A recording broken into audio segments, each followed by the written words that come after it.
오늘 주제는 하나님과 동행하는 믿음에 대해서, 그 다음에 살아있는 믿음.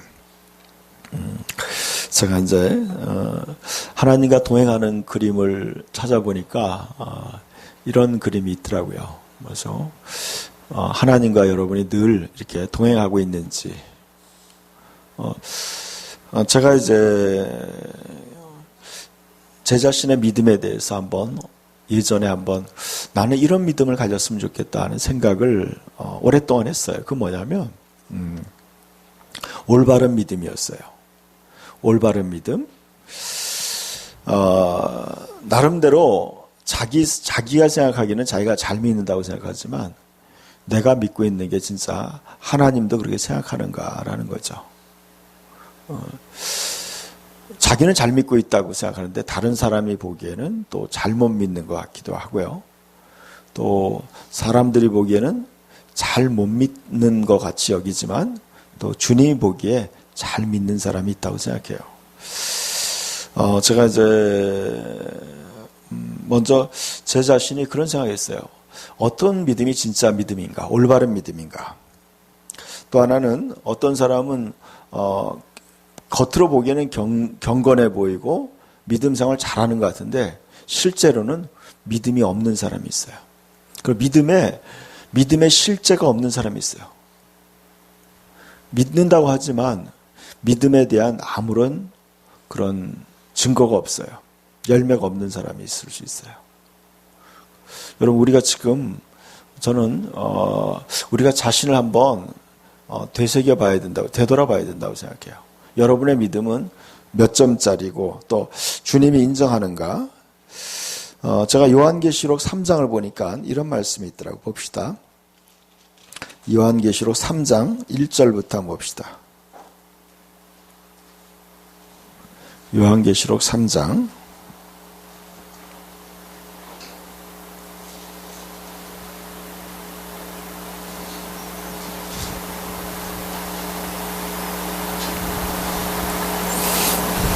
같이 읽어볼까요? 사대교회의 사자에게 편지하라. 하나님의 7 영과 7 별을 가지시니가 이르시되 내가 내 행위를 아노니 네가 살았다 하는 이름을 가졌으나 죽은 자로다. 너는 일깨어 그 남은 바 죽게 된 것을 굳게 하라. 내 하나님 앞에 내 행위에 온전한 것을 찾지 못하였노라. 그러므로 내가 어떻게 받았으며 어떻게 들은지 생각하고 지켜 회개하라. 만일 일깨지 아니하면 내가 도둑같이 이르리니 어느 때에 내게 이르는지 내가 알지 못하리라. 그러나 사대에 그 옷을 더럽히지 아니하는 자 몇 명이 내게 있어 흰 옷을 입고 나와 함께 다니리니 그들은 합당한 자인 영구라. 이기는 자는 이와 같이 흰 옷을 입을 것이요 내가 그 이름을 생명책에서 결코 지우지 아니하고 그 이름을 내 아버지 앞과 그의 천사들 앞에 시인하리라. 귀 있는 자는 성령의 교회들에게 하시는 말씀을 들을지어다. 여러분, 이 말씀을 읽으면서 우리가 뭔가 우리의 믿음이 어떠해야 되는가를 보여주고 있다고 생각해요. 우리의 믿음이 여기 보니까 죽게 된 믿음이 있다는 거죠. 여기 보니까 이렇게 얘기하고 있어요. 2절에 보니까 1절에 보니까 한번 다음 보여주세요.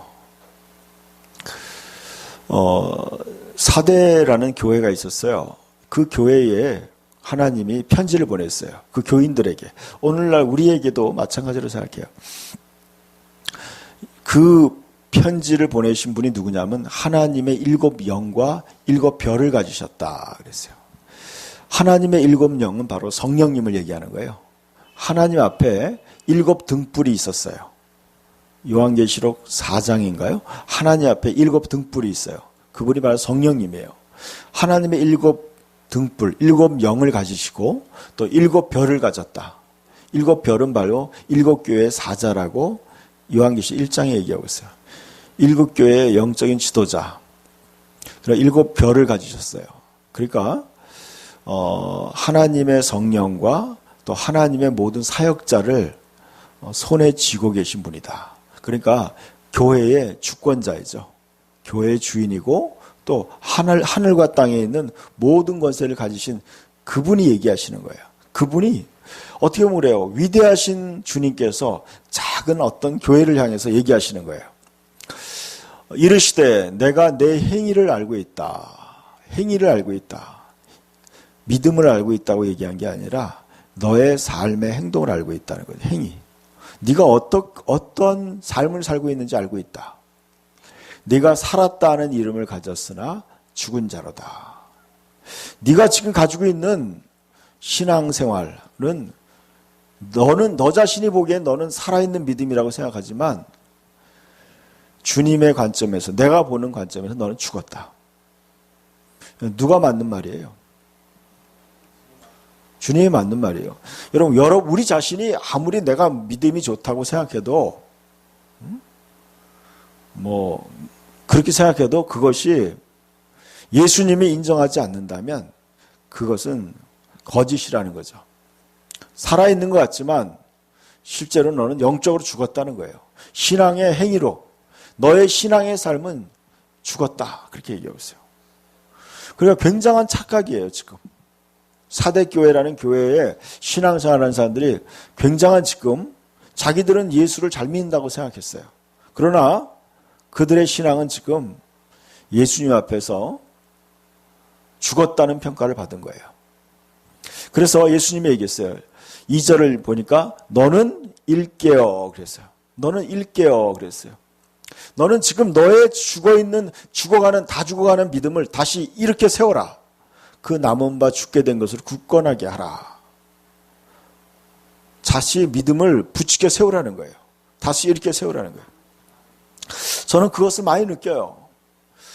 성도들이 신앙생활 하다 보면요, 잘 믿다가 어느 순간에 다시 또 푹 꺼져요. 그런 사람들을 많이 볼 때가 있어요. 여러분, 굉장히 귀찮아할 수 있어요. 막 교회 오는 것도 힘겹고, 기도하는 것도 힘겹고, 성경 보는 것도 힘겹고, 다 귀찮은 거예요. 그런데 여러분, 그래서 포기하면 죽는 거예요. 영원히 죽는 거예요. 내 하나님 앞에 너의 행위에 온전한 것을 찾지 못했다. 하나님 앞에서, 하나님 앞에서. 신앙생활의 가장 본질적인 건 하나님 앞에서의 믿음 생활이에요.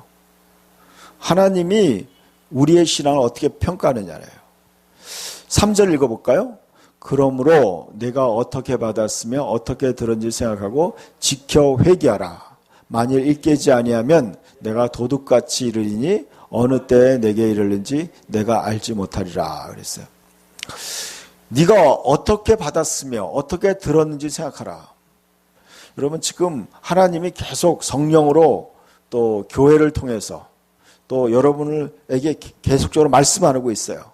그런데 그 말씀한 것을 이 사대교회 신자들은요, 잘 받아들이지 않았다는 거예요. 제가 그런 걸 느꼈어요.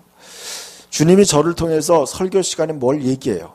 그 사람에 대해서 분명한 그 사람의 고쳐야 될 점, 그 사람의 인생에 그 문제를 해결할 수 있는 해답을 가르쳐줘요. 그런데 그 사람은 그거를 놓쳐버리는 거예요. 알고도 안 지키는 거예요. 놓쳐버리는 거예요. 그것이 바로 우리의 신앙의 어떻게 보면은 우리의 이런 거죠. 우리가 들었으면서도 불구하고 그것을 생각하지 않는 거예요. 생각하지 않고 있어요. 그래서 어떻게 하냐? 지켜 회개하라 그랬어요. 지키라. 그러니까 어떤 말씀을 들었어요. 너희는 먼저 그의 나라와 그 의를 구하라. 그리하면 이 모든 걸 너에게 더하시라. 그러면 그 말씀을 지켜야 되는 거예요. 그 말씀을 지키면서 회개하는 거예요. 내가 그 말씀 속에 들어가야 돼. 그 말씀에 순종해야 돼요. 사울이 결국엔요, 사무엘 선지자를 통해서 하나님 말씀을 들었어요. 아말렉을 진멸하라. 그러나 그는요, 그 말씀을 50%만 순종했어요. 결국에는 그것 때문에 그는 버림받게 돼요. 그는 끝까지 그 말씀을 지키지 않아요. 지키지 않는 거예요. 자기 생각으로 대체하는 거예요. 여러분, 저는 이런 생각해요. 내 믿음이 살아있는지 자기가 알아요, 여러분. 지금 여러분의 삶에, 매일매일의 삶에 여러분이 하나님과 동행하신다면, 하나님이 여러분이 함께하는 걸 경험하고, 하나님의 임재를 경험하고, 하나님이 여러분과 함께하는 걸 경험한다면, 그 사람은 나름대로 신앙생활 잘하는 거라고 생각해요. 근데 회개하라고 얘기하고 있어요. 근데 만일 일 깨지 아니하면 그러세요. 회개할 기회를 줬어요. 회개할 기회를 줬는데 그 회개를 받아들이고, 자, 조세현 일어났어요. 회개할 기회를 줬어요. 회개할 기회를 줬는데 그 사람이 회개하지 않으면 어떻게 되느냐는 거예요. 회개하지 않으면 어떻게 되느냐? 내가 도둑같이 이르리니 그랬어요. 도둑같이. 예수님이 그 사람에게 도둑같이 이른다. 이건 좋은 의미가 아니죠. 예수님이 그 사람에게 도둑같이 임해서 어떻게 하겠다는 거예요. 그가 회개하지 않는 그 광경을 그대로 노출되는 거예요. 여러분, 실제로 예수님이 이렇게 해요. 네가 만약에 회개할 기회에 회개하지 않는다면 내가 너를 고통의 침상에 던지겠다 그랬어요. 그리고 또 하나는 뭐냐면 내가 너의 자식을 죽이겠다 그렇게 했어요. 그런 말씀이세요. 이건 가장 무서운 얘기예요. 하나님이 던져버리는 거예요. 그 사람. 여러분이 하나님 말씀을 듣는 두 가지 방법이 있어요. 겸손하면 하나님 말씀을 쉽게 받아들일 수 있어요. 그러나 교만하면요, 고난을 통해 받아들여요. 고난을 통해. 굉장히 무서운 얘기예요. 여러분, 하나님 말씀을 겸손하면 그냥 은혜롭게 받아들여요. 그리고 그 말씀을 듣고 회개해요. 그래서 그 문제를 넘어가요. 그러나 그 사람이 그 말씀을 못 받아들이면요, 그 다음에는 고난이에요. 고난으로 깨어져서 낮아져서 그때서야 그 말씀을 듣게 되는 거예요. 그때 듣는 거예요. 그때는 이미 늦을 수 있어요. 늦을 수 있어요. 그러니까 여러분, 우리가 지금 이 겸손한 게 굉장히 중요한 거예요. 그것은요, 겸손한 게 단순히 어떤 생활 속에 어떤 그런 유익 정도가 아니에요. 겸손하지 않으면 하나님 말씀을 제대로 받아들이지 못하는 거예요. 하나님이 누군지 모르는 거예요. 교만한 사람은 주님이 누구인지 모르는 거예요. 주님이 얼마나 위대하시고 얼마나 높고 얼마나 그분의 전지전능한지 모르는 거예요. 그러니까 그분의 말씀을 안 듣는 거예요. 얼마나 위대하신 주님, 모든 것을 모든 권세를 가지신 그분이 얼마나 위대한지 모르니까 그분의 말씀을 경청하지 않는 거예요. 왕이시고 하나님이시고 주인이신 그분의 말씀을 우리가 가볍게 여기는 거예요. 그런 사람들은요, 결국에는 큰 연단과 고난을 통해서 그 말씀을 받아들이게 되어 있는 거예요. 겸손한 사람은요, 그분의 높고 위대하심을 아는 거예요. 그래서 자기 스스로가 실체를 아는 거예요. 내가 누구인지 아는 거예요. 그리고 그분이 누구인지 아는 거예요. 그래서 내가 그분의 말씀에 순종해야 되는 걸 아는 거예요. 여러분, 히브리서에 이런 말이 있어요. 고난을 통해서 순종함을 배운다 하는 말이 있어요. 고난을 통해 순종함을 배우는 거예요. 저도 고난을 통해서 순종함을 배웠어요. 고난을 통해서. 여러분, 때로는요, 부끄러움을 당하기도 하고, 진짜 망신당하고, 또 고통당하고, 처절한, 비참한 그런 것들을 겪고 난 다음에, 그 다음에, 조 입사님,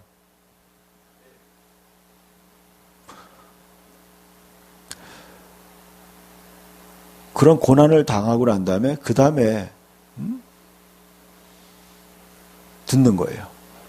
그때는요, 제가 시간을 지나고 보니까 알겠더라고. 너무나 고통스러운 거예요.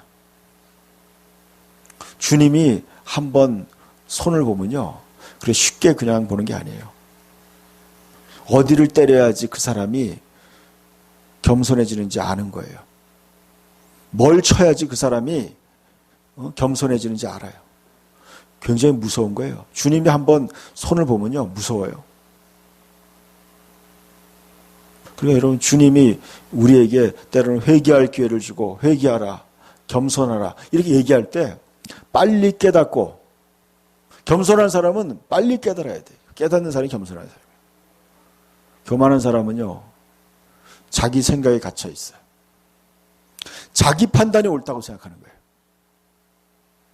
그래서 결국엔요, 거기에 따르는 큰 대가를 치르게 돼요. 제가 주일날 그래서 신앙생활 잘하는 거에 대해서 지난주부터 자기관리에 대한 얘기를 했어요. 제가 어떻게 자기관리를 하는가, 신앙생활을 잘하는 비결이 있다고 얘기했어요. 그러니까 제가 이 신앙생활 잘하는 비결에 대해서 어떻게 신앙생활 잘해야 될까. 어떤 사람은요, 굉장히 경건해 보여. 경건해 보이는데 실은 그 사람은 겉으로 보기에만 경건하지 경건의 능력이 없는 사람이 있어요.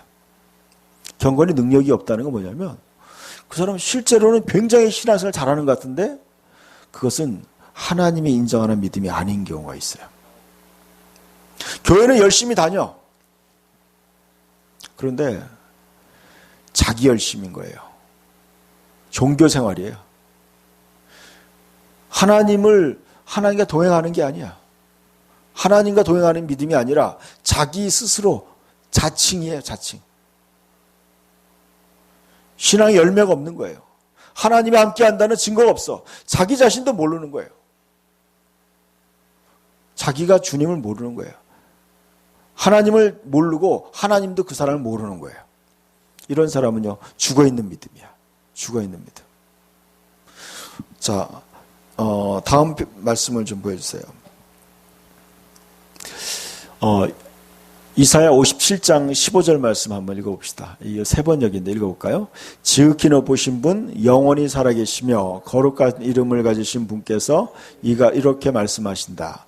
내가 비록 높고 거룩한 곳에 있으나 겸손한 사람과 함께 있고 잘못을 뉘우치고 회개하는 사람과도 함께 있다. 겸손한 사람과 함께 있으면서 그들에게 용기를 북돋아주고 회개하는 사람과 같이 있으면서 그들의 상한 마음을 아물게 하여 준다. 그랬어요. 여러분, 지금 하나님과 동행하는 사람이, 아까 사대교회에 주님과 동행하는 사람, 어떤 사람과 동행하느냐? 그 사람은요, 겸손한 사람이에요. 또 하나 회개하는 사람이에요. 그런 사람과 동행하는 거예요. 여러분, 사람이 마음이 안 맞으면 서로 같이 동행할 수가 없어요. 주님은 마음이 겸손하고 온유하다고 그랬어요. 주님은 겸손한 사람과 함께 하시는 거예요. 그러니까 여러분, 지금 아까 얘기했어요. 너희가 어떻게 들었는지 깨닫고 회개하라.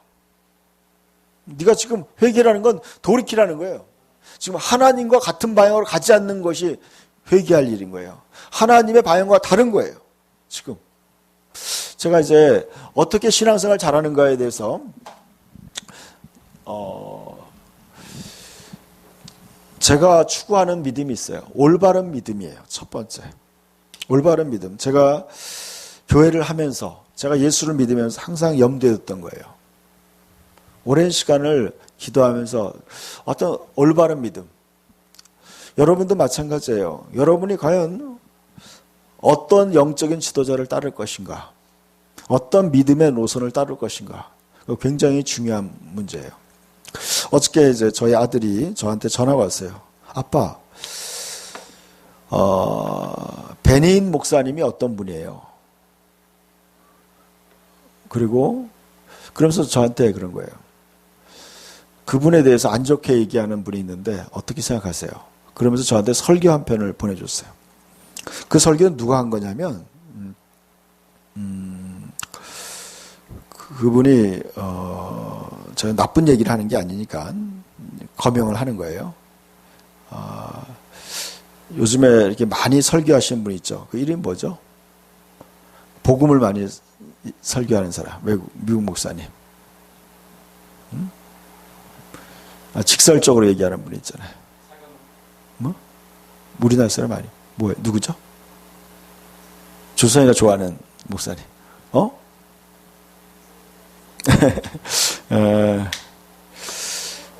폴 워셔 목사님. 폴 워셔 목사님이 이제 베니 목사님에 대해서 공개적으로 잘못된 믿음이다. 이렇게 그런 이제 얘기를 하시는 거예요. 그 제가 그런 얘기했어요. 폴 워셔 목사님은 복음에 집중해서 심판을 많이 얘기하고 회개를 강조하는 목사님이에요. 그리고 베니 목사님은 성령의 사역을 강조하는 그런 목사님이고 또 축복을 많이 얘기해요. 제가 그런 얘기 했어요. 폴 워셔 목사님도 옳고 베니 목사님도 옳다. 그러나 하나님의 부르심이 다르다는 거였어요. 부르심이 다른 거예요. 폴 워셔 목사님은 어떻게 보면은 어떤 회개를 강조하고 구원을 강조하는 목사님이에요. 그런데 여러분, 그분이 아무리 그렇게 설교하지만 예를 들어서 어떤 사람이요, 불치병이 걸렸어요. 하나님의 치료를, 기적적인 치료를 원하는 거야. 그런데 폴 워셔 목사님은 그 사람의 치료를 위해서 기도해 주지 않아요. 그 사람은 병원에 가라고 얘기하는 거예요. 근데 병원에서도 치료할 수 없어요. 그런데 베니 목사님의 집회 가니까 그 불치병이 기적적으로 치료받은 거예요. 그러면 자, 하나님은요, 이 사람도 쓰고 이 사람도 쓰는 거예요. 이분의 믿음도 사용하고 이분의 믿음도 쓰는 거예요. 그러니까 이분의 믿음이, 하나님이 이분의 믿음을 사용할 때도 있고 이러한 믿음을 사용할 때도 있어요. 그런데 서로의 문제점은 있어요. 저도 이렇게 생각해요. 진짜 회개하고 경건한 믿음만 추구하는 신앙생활을 한때 했어요. 그런데 내가 삶에 부딪히는 문제, 경제적인 어려움, 질병의 고통, 하나님 말씀은 있지만 그 하나님 말씀에 따르는 기도 응답이 내 삶에 안 나타나는 거예요. 예를 들어서 실질적인 삶의 어려운 문제가 해결 안 되는 거예요. 성경에 보면 예수님을 만난 사람들이 문제를 해결받고 실제로 그 문제에서 해결받고 하나님의 기적적인 도움을 받았는데 그게 안 나타나는 거예요. 이것이 바른 믿음인가? 그런 의문이 온 거야. 여러분, 그것도 문제가 있는 믿음이에요. 하나님의 기적만 추구하는 것도 문제가 있지만 삶에 아무런 하나님의 능력과 기적이 안 나타나는 것도, 그것도 살아있는 믿음이 아니에요. 그러니까 어떤 올바른 믿음이 뭔가, 올바른 믿음이라는 건 여러분 균형 잡힌 믿음이에요. 성경에 나타난 하나님의 여러 측면. 어떤 사람은 그래요. 그 폴 워셔 목사님이 베니 목사님에 대해서 비판하는 거예요. 예수 믿는 거, 부요함에 대해서, 예수 믿고 부자 되는 거에 대한 것은 잘못된 것이다. 그렇게 생각하세요? 예수 믿고 잘 산다는 말이 잘못된 거냐 이거죠. 그것도 잘못된 거 아니에요, 여러분. 그것도 포함되어 있는 거예요, 여러분. 구원에 포함되어 있는 거야. 구원이라는, 하나님의 구원이란 종합 선물에 포함된 거예요. 영혼의 구원과 질병에서 구원.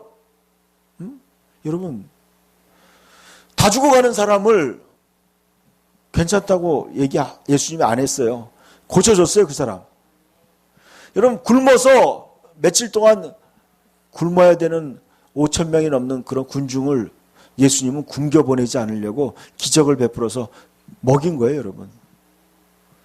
그게 구원이에요. 그것도 다 구원이에요. 구원이라는, 성경에서 구원이라는 것은요, 그 어려움에서 벗어나게 하는 걸 구원이라 해요. 그러니까 근본적인 구원은 영혼의 구원이에요. 그리고 또 하나는 거기에 삶의 여러 영역에서의 실제적인 구원이 포함되어 있는 거예요. 그러니까 여러분, 근데 예를 들어서 이런 거죠. 폴 오슈 목사님이 베님 목사님에 대한 비판은 그거였어요. 진짜 구원, 영혼 구원, 진정한 믿음에 대한 것은 강조하지 않고 세상적인 부요만 강조했다. 그래서 비판한 거였어요. 그렇지만요, 하나님이 그분도 하나님이 필요했기 때문에 사용한 거예요. 그러니까 여러분, 무엇이 올바른 믿음이냐는 거예요. 우리가 갖는 진정한 믿음, 바른 믿음이, 균형 잡힌 믿음. 그래서 저는 그런 생각했어요. 실제적인 믿음. 그런데 그렇게 그런 믿음 가지려면은 매일 교회 와야 되고, 매일 새벽기도 안 빠져야 되고. 여러분, 그렇다면요, 여러분 다 목사가 되든지, 다 이제 돈벌이 그만두고 전부 다 교회에서 살아야 돼. 저는 그거 아니라는 생각이 들더라고요. 그 제가 여러분도 이제 저랑 오랜 시간을 같이 살게요. 제가 믿음 생활하는 거 굉장히 그렇게 막 힘들게 하지 않아요. 제가 오랜 시간을 경험하면서 느낀 거예요. 어떻게 하면은 그냥 우리 보통 일반인이죠. 그냥 우리 사회생활하고 하는 학생은 학생, 또 직장인은 직장인, 가정에 있는 사람, 가정에 있는 사람, 또 그냥 청소년, 모든 사람이, 보편적인 사람이 어떻게 신앙생활을 잘할 수 있는가? 제가 그것을 찾았어요. 그것을 발견하려고 오랫동안 노력했어요. 제가 맨 처음에 신앙생활을 했던 건 굉장히 열심히 했는 거예요. 근데 열심히 했는데 그것에 열매가 별로 없었어요. 잘못된 방법이었어요. 인간적인 열심이었어요.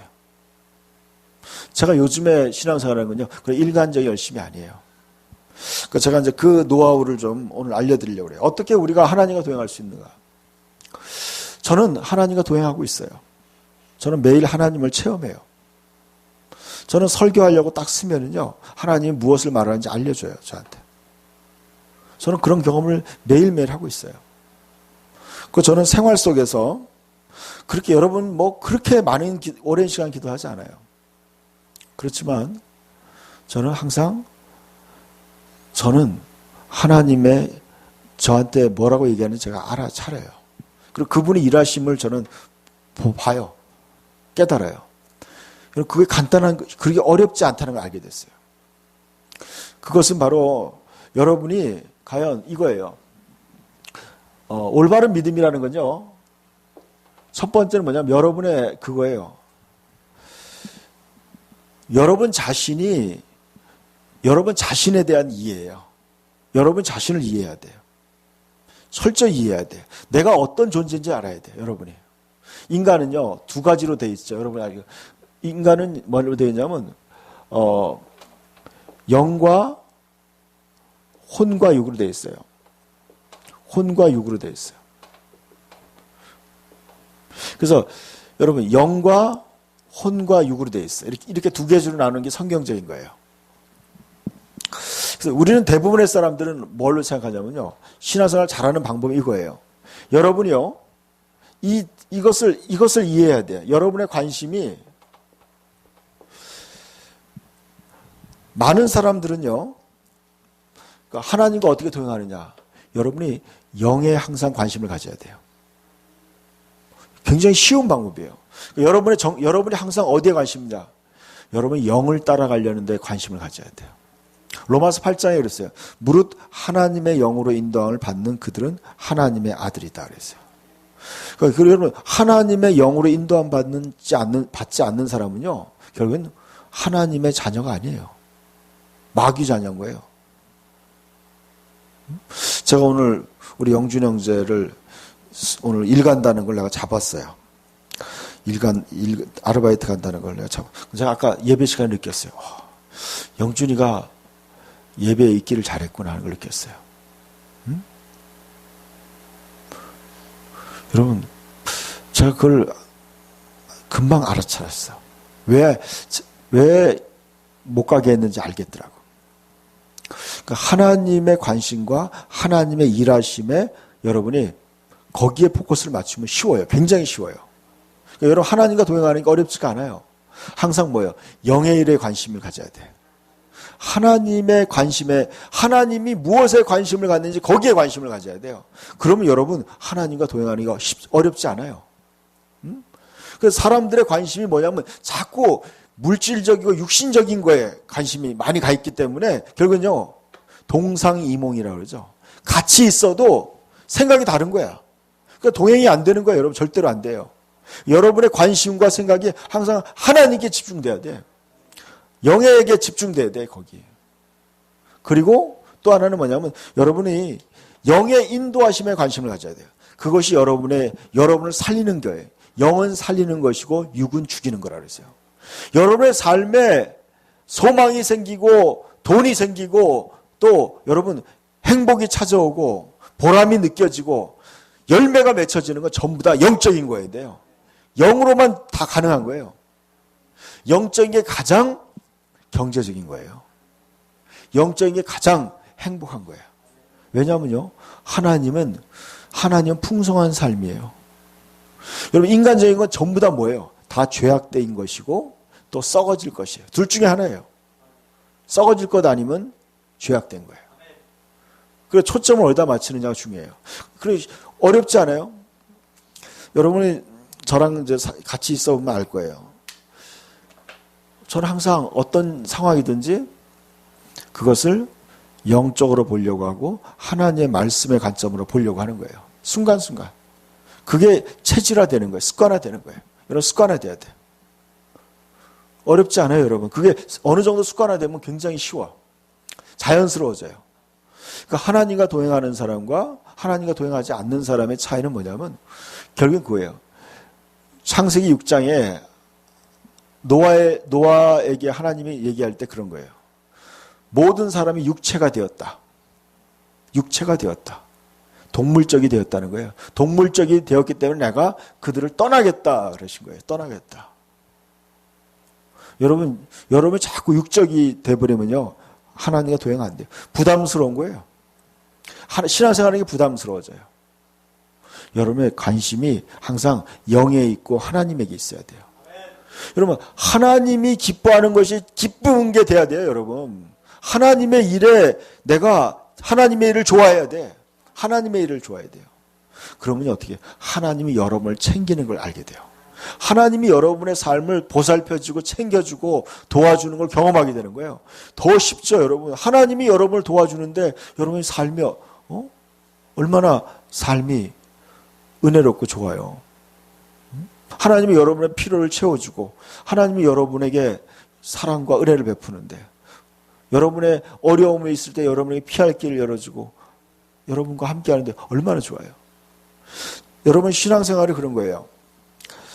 만약에 이래요. 신앙생활이 목사같이 선교사같이 매일 교회에서 기도만 해야 되고 말씀만 봐야 된다고 생각하면요, 그런 사람만 천국 간다 그러면 어떻게 이게 복음이겠어요? 복음이 아니에요, 여러분. 그거는요. 복음이라는 것은 모든 사람이 예수 믿고 다 구원받아서 천국 가는 것이 하나님의 복음이에요. 복음이에요. 그 복음은 실질적으로 보면요, 굉장히 쉽고 단순한 거예요. 근데 그 첫 번째가 뭐냐면 하나님의 나라가 너희 안에 있느니라 그랬어요. 하나님의 나라는 뭐냐? 하나님의 다스림이에요. 그분이 주인 되시는 거예요. 여러분, 여러분의 삶에 하나님 예수 그리스도가 주인이 되고 그분의 다스림 속에 여러분이 승복할 때 하나님과 동행하게 되는 거예요. 여러분이 주인 되면 안 돼요. 하나님이 철저히 주인 돼야 돼요. 그것이 부담이 아니라 그것이 좋아야 돼. 하나님이 내 삶을 내 사업장의 주인이 되는 게 좋고 하나님이 내 가정의 주인이 되는 게 좋고 하나님이 내 삶의 주인이 되는 게 좋아야 돼. 그러니까 여러분, 주님의 말씀이 떠오르는 거예요. 탁. 너무나 반가운 거예요. 하나님 말씀이 내 마음속에서 성령이 그 말씀을 기억나게 하신다 그러죠. 성령이 말씀을 기억나게 하시면 그 말씀이 너무나 달콤한 거예요. 그 말씀을 좋아해야 돼요. 주님께로부터 오는 그 말씀이 좋은 거예요. 성령의 감동이 좋아. 그러면 그것을 따라가면요. 그걸 따라가는 삶이야. 그분이 내 삶의 목자가 되어주는 거예요. 그분이 쉴 만한 물가로 인도하는 거예요. 그분이 모든 걸 인도하시는 거예요. 풍성한 삶을 인도하는 거예요. 그것은 뭐냐? 회개라는 거예요, 회개. 회개는요, 회개의 가장 근본적인 거예요. 하나님께 돌아오는 걸 회개라고 그래요. 하나님께 돌아오는 거예요. 회개예요. 그러니까 회개하고 겸손하게 그분이 주인 되시고 하나님 되심을 인정하는 거예요. 그리고 그분의 다스림 속에 들어가는 거예요. 어려운 게 아니에요, 여러분, 신앙생활. 그분이 나에게 너가 기도가 필요하다. 네가 지금 기도가 필요해. 그러면 기도하는 거예요. 그분이 내가 너를 누구에게 보내고 싶다. 너는 그 사람을 만나라. 그럼 그 사람 만나면 돼요. 응? 너는 지금 쉬어야 된다. 주님 너무 피곤해요. 어떨 때는 그래요. 저도 핸드폰 꺼놓고 그냥 잘 때도 있어요. 새벽기도 어떨 때 너무 피곤할 때 있을 때 있어요. 그렇게 율법적으로 그렇게 하지 않아요. 하나님을 믿는 게 그렇게 어려운 게 아니에요. 하나님은 여러분을 힘들게 하고 싶어 하지 않아요. 뭐냐면 하나님은 여러분을 자유케 해주고 싶어 하는 거예요. 여러분, 영을 따르는 자는 자유함이 있어요. 하나님의 영이 있는 건 자유함이 있어요. 신앙에 자유함이 있어요. 미래에 대한 소망이 있어요. 영의 생각은 생명과 평안이고 소망이 있어요. 영적인 생활을 해야 돼요. 그러니까 여러분, 율법적인 신앙은요, 고달픈 거야. 율법적인 신앙은요, 정죄하고, 여러분, 자기도 정죄받고, 고달픈 거예요. 영적인 신앙은 자유한 거예요. 그래서 여러분, 그 단계를 넘어가야 돼요. 율법적인 단계의 신앙에서 넘어서 영의 인도함을 받는 그 단계에 들어가야 돼요. 은혜의 단계에 들어가야 돼요. 은혜 속에서 신앙생활을 해야 돼요. 항상 영은 살리는 것이고 의무는 죽이는 거예요. 율법은 죽이는 거예요. 사람들을 정죄하고 심판하고 죽이는 거예요. 영은 살리는 거예요. 그러니까 여러분, 영을 따라 살아가는 것을 체질화돼야 돼요. 그리고 항상 뭐예요? 영의 일에 관심을 가져야 돼요. 쉬워요, 여러분. 그거 하나만. 그러니까 여러분의 마인드셋이 그렇게 돼 있으면 돼요. 항상 영의 일과 하나님 말씀에 그 하나님의 일. 예수님이 그랬잖아요. 베드로에게. 사탄아, 내 뒤로 물러가라. 너는 나를 넘어지게 하는 자다. 너는 하나님의 일을 생각하지 않고 사람의 일을 생각하는도다. 여러분, 무슨 일을 생각하세요? 여러분, 하나님의 일을 생각해야 돼요. 모든 상황 속에서 하나님의 일을 생각해야 돼요. 하나님의 일을 생각해야 돼요. 하나님의 일. 하나님이 나에게 무엇을 말씀하는지 거기에 생각해야 돼요. 거기 생각해야 돼요. 하나님이 나에게 뭘 원하시는가? 하나님의 일을 생각하는 거예요. 그럴 때 여러분, 모든 것이 다 더해지는 거예요. 다음 말씀 보여주세요. 4절 읽어볼까요? 그러나 사대에 그 옷을 더럽히지 아니하는 자 몇 명이 내게 있어 흰 옷을 입고 나와 함께 다니리니 그들은 합당한 자인고다. 자, 사대교회에 그 옷을 더럽히지 않은 자 몇 명이 있다 그랬어요. A few people 그랬어요. 여러분, 약간의 사람이 있다는 거예요. 약간의. 오늘날 교회들, 우리 교회를 포함한 여러 교회들 가운데 여러분이 볼 때 그래요. 그 약간의 사람이 자기 자신이어야 되는 거예요. 그 약간의 사람이 자기 자신이 아니면요, 굉장히 위험한 거예요. 흰 옷을 입고 옷을 더럽히지 않았다. 여러분, 이것은 굉장히 중요한 얘기예요. 여러분, 예수님이 우리를 의의 옷을 의롭게 만들어줬어요. 근데 우리가 살면서 또 죄를 지으니까 옷이 더러워지는 거예요. 이 얘기하는 거예요. 그러니까 죄 짓지 말라는 얘기를 하는 거예요. 응? 죄 짓지 말라는 거예요. 죄 짓지 말라는 거. 여러분, 죄가요. 제가 지난주에 자기 관리에 대한 얘기했어요. 신앙생활 잘하는 비결이 세 가지 뭐라고 그랬어요? 첫 번째가 회개였어요. 여러분, 죄가 있으면요, 하나님이 그 사람의 얼굴을 가리는 거예요. 죄가 있으면요, 하나님 사이가 갈라지는 거예요. 그리고 빨리 회개해야 돼요. 회개. 두 번째 기도예요. 세 번째 겸손한 거예요. 이 신앙생활 잘하는 비결이에요. 그러니까 죄를 멀리 해야 돼요. 죄를 멀리 하는 거예요. 그 옷을 더럽히지 아니한 자 몇 명 있다. 더럽히지 않았다. 이거 철저히 그거예요. 깨끗한 삶을 살려고 노력하는 거예요. 여러분, 어떤 사람과 주님과 동행한다고요? 옷을 깨끗이 흰 옷을 입고 더럽히지 않은 사람과 주님이 동행한다는 거예요. 그러니까 여러분, 그 옷을 더럽힌 사람은 반대로 얘기해서 주님이 그 사람과 함께하지 않는 거예요. 이렇게 중요한 문제를 많은 사람들이 모르는 거예요. 회개 안 해도 된다고 하는 사람들이 있어요. 그 사람들 다 지옥 가려고 지금 작정하는 거예요. 무서운 얘기예요, 여러분. 이게 사탄의 속임수야. 주님과 멀어지게 하는 속임수예요. 여러분, 죄를 회개하지 않으면요, 영적으로 죽어요, 그 사람이. 영적으로 무뎌져요. 미혹당하는 거예요. 여러분, 그게 바로 사탄의 경관진이야. 사단이 그 사람을 장악해버려요. 포로로 갇혀버려요. 영적으로 포로로 갇혀버리는 거예요. 죄가 있으면 그렇게 돼요. 그러니까 빨리 죄를 깨닫고 회개하고 버려야 돼요. 그들은 뭐예요? 주님과 함께 다니는 사람이에요. 흰옷을 입고. 그럼 여러분이 주님과 동행하기 위해서는 항상 마음을 깨끗이 해야 돼요. 영혼을 깨끗이 해야 돼요. 항상 회개해야 돼요. 그런 사람은 주님이 항상 말씀해요. 내가 너와 함께한다. 주님의 음성을 들을 수 있어요. 그 사람들은요, 죄를 지으면 금방 알아요. 자기가 알아요. 여러분, 더러운 노숙자들 막 더럽게 막 그냥 길거리에서 막 자기 옷에다가 막 배설물을 쏟고 막 그런 사람도 있어요. 가까이 가면 악취가 나요.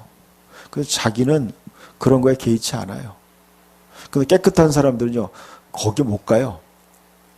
냄새나서 못 가는 거예요. 그러니까 죄를 회개하지 않은 사람은요, 몰라요. 자기가 얼마나 죄인인지 몰라요. 그건 몰라요.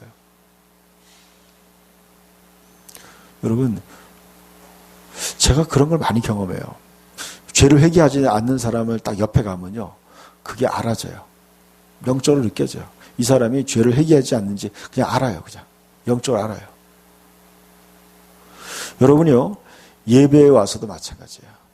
여러분이 회개하지 않으면요, 예배를 못 드려요. 하나님 임재 속에 못 들어가는 거예요. 못 들어가요. 우리가 항상 십자가는 바로 번제단이에요. 제사장은요, 성소에 들어갈 때 번제단을 통해서 죄를 속죄받고요. 그 다음에 물두멍에서 손발을 닦고 그 다음에 성소에 들어가는 거예요. 우리가 지금 얘기하는 회개는 바로 물두멍에서 손발을 씻는 것 같아. 우리의 삶 속에 짓는 행위로 짓는 죄를 얘기하는 거예요. 근본적인 죄를 얘기하는 게 아니에요. 근본적인 죄는 예수 그리스도께서 십자가에서 해결한 거예요. 그 옷을 더럽히지 않았다. 그리고 이 얘기가 무슨 얘기예요? 다 흰옷을 다 줬다는 얘기예요. 다 준 거예요. 예수를 믿을 때 우리는 흰옷을 다 줬어. 근데 그 옷을 안 입은 거예요. 여러분, 예수님이 혼인잔치에 손님들을 가득히 모아놓고 얘기하는 얘기예요. 그 중에 예복을 입지 않은 사람을 예수님이 어떻게 했어요? 바깥 어두운 데 쫓아내라고 그랬어요. 여러분, 이스라엘의 혼인집에는요, 다 손님들에게 옷을 다 줘요. 예복을. 그 예복을 입고 혼인잔치에 참석하는 거예요. 다 같은 옷을 입고 잔치에 참여하는 거예요. 근데 이 사람은 잔치에 왔는데 예복을 입지 않은 거예요. 그 사람은 뭐예요? 그 잔치에 함께할 자세가 안 된 거예요. 흰옷을 줬는데 그 옷을 더럽힌 거예요.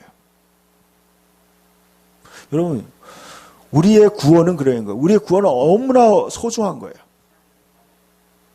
여러분, 구원받고 다시 또 옛날로 돌아간다. 그것은요, 예수 그리스도를 또 한 번 십자가에 못 박는 거라고 성경이 얘기하고 있어요. 다시 못 박는 거라고요. 그리고 그걸 가지고 구원 받느니 못 받느니 자꾸 얘기하는 사람이 있어요. 그거는 구원을 이해하지 못하는 거예요. 여러분, 그 어마어마한 죄악에서 구원해 줬어요. 이제 의를 따라 살으라고, 하나님과 동행하라고 거기서 죄악에서 건져줬으면 이제 그 길을 가야 되는 거예요. 이제는 우리는 그 길을 가야 되는 거예요. 거룩한 길을 가야 돼. 그게 우리의 부르심이에요. 그 사명이에요. 소명이에요. 위대한 부르심이에요. 거기를 향해서 가기 위해서 때로는 넘어질 수도 있어요. 실수를. 그때는 어린 양의 피에 자복하고 예수 그리스도의 보혈의 피로 씻음 받고 다시 깨끗이 씻는 거예요. 그래서 하는 거예요. 여러분 5절 말씀 읽읍시다. 이기는 자는 이와 같이 흰옷을 입을 것이요 내가 그 이름을 생명책에서 결코 지우지 아니하고 그 이름을 내 아버지 앞과 그의 천사 앞에서 시인하리라. 그랬죠. 이기는 자라고 얘기했어요. 이기는 자. 이기는 자가 뭐예요? 세상의 죄악에서 자기를 지켜내는 거예요. 자기의 믿음을 지켜나가는 거예요. 세상의 사탄의 시험과 유혹과 거기에서 자기의 믿음을 지켜나가는 거예요. 극복해 나가는 거예요. 핑계 많이 있어요. 교회 못 올 만한 이유가 많이 있어요. 신앙생활 어려운 이유가 많이 있어요.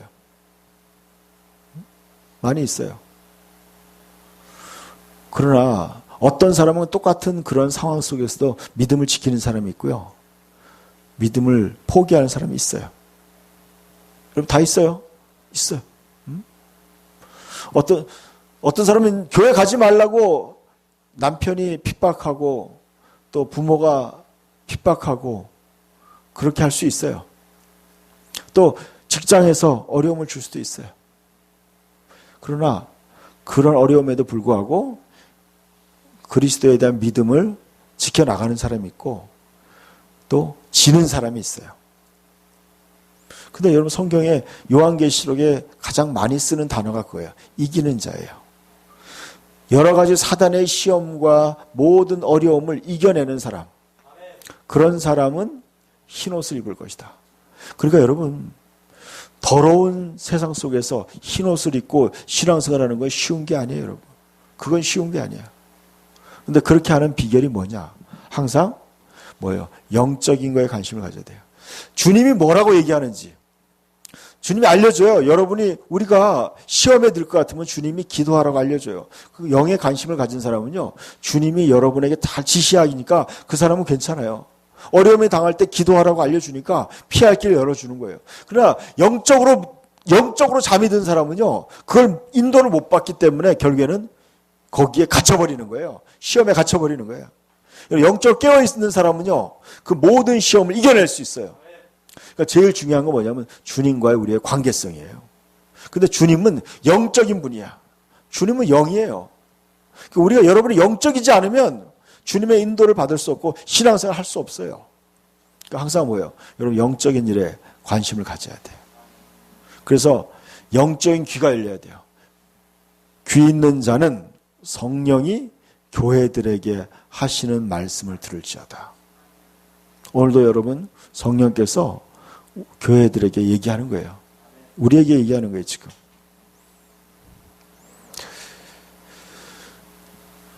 제가 신앙생활 잘하는 비결은 그거예요. 우리의 본질은 영이에요. 살리는 건 영이에요.